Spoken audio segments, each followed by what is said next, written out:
നമസ്കാരം.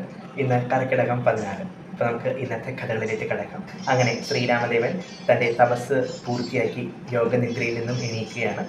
ആ സമയത്ത് ലക്ഷ്മണകുമാരൻ ശ്രീരാമദേവനോട് ചോദിക്കുന്നുണ്ട്, ഒരു ആരാധനാ രീതി എന്ന് വെച്ചാൽ എങ്ങനെയായിരിക്കണം നമ്മൾ ഒരു ആരാധന ചെയ്യേണ്ടതെന്നൊക്കെ ശ്രീരാമദേവനോട് ചോദിക്കുന്നുണ്ട്. ശ്രീരാമദേവൻ വിശദമായിട്ട് തന്നെ ഒരു ഭക്തൻ്റെ വിശ്വാസത്തെ, അല്ലെങ്കിൽ ഒരു ഭക്തൻ ആ ഭക്തൻ്റെ ദൈവത്തെ എങ്ങനെയാണ് ആരാധിക്കേണ്ടത്, അതിൻ്റെ ആരാധന രീതി എങ്ങനെയാണെന്നുള്ളത് വിശദമായിട്ട് തന്നെ ലക്ഷ്മണകുമാരന് പറഞ്ഞു കൊടുക്കുന്നുണ്ട്.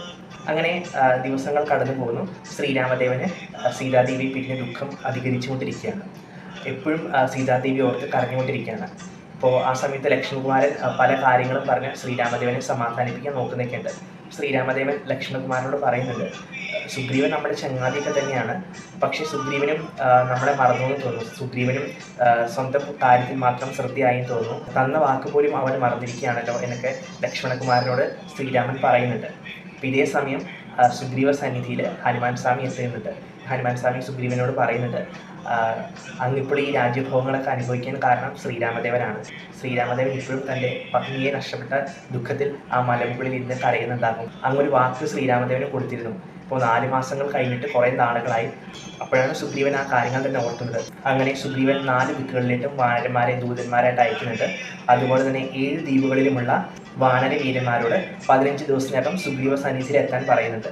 15 ദിവസത്തിന് ശേഷവും വരാത്ത വാനരന്മാരെ താൻ വധിക്കുമെന്നും ദൂതായിട്ട് പറഞ്ഞുവിടുകയാണ് സുഗ്രീവൻ. ശ്രീരാമദേവന്റെ ദുഃഖമൊക്കെ കേട്ട് ലക്ഷ്മണകുമാരൻ സമാധാനിപ്പിക്കാനൊക്കെ നോക്കുന്നുണ്ട്. എന്നാലും സുഗ്രീവനും തങ്ങളെ ചതിച്ചു എന്നൊരു തോന്നല് ലക്ഷ്മണകുമാരൻ പറയുന്നുണ്ട്. ഞാൻ ഉടനെ തന്നെ കിഷ്കിന്ധാപുരിയിൽ പോയിട്ട് അവനെ വധിക്കുന്നുണ്ട്. അവൻ നമുക്ക് തന്ന വാക്ക് മറന്നു. അവൻ ഇപ്പോഴും രാജഭോഗങ്ങളിൽ മുഴുകി ജീവിച്ചിരിക്കുകയായിരിക്കും എന്നൊക്കെ ലക്ഷ്മണകുമാരൻ പറയുന്നുണ്ട്. അങ്ങനെ ലക്ഷ്മണകുമാരൻ കിഷ്കിന്ധയിലേക്ക് പുറപ്പെടുകയാണ്. അപ്പോൾ ശ്രീരാമൻ പറയുന്നുണ്ട്, അവനെ ഉപദ്രവിക്കുകയൊന്നും ചെയ്യരുത്, അവനോട് കാര്യങ്ങൾ ചോദിക്കുക, കാര്യങ്ങൾ ചോദിച്ച് മനസ്സിലാക്കിയ ശേഷം നീ ഇങ്ങോട്ടേക്ക് തന്നെ തിരിച്ചു വരാനും ലക്ഷ്മണകുമാരനോട് ശ്രീരാമദേവൻ പറയുന്നുണ്ട്. അങ്ങനെ വന്ന ക്രോധത്തോടു കൂടി ലക്ഷ്മണകുമാരൻ കിഷ്കിന്ധയിലേക്ക് ചെല്ലുകയാണ്. കിഷ്കിന്ധയിൽ എത്തിയ ശേഷം ലക്ഷ്മണകുമാരൻ തൻ്റെ അമ്പെടുത്ത് ഒരു ചെറിയ നാദം മുഴക്കുന്നുണ്ട്.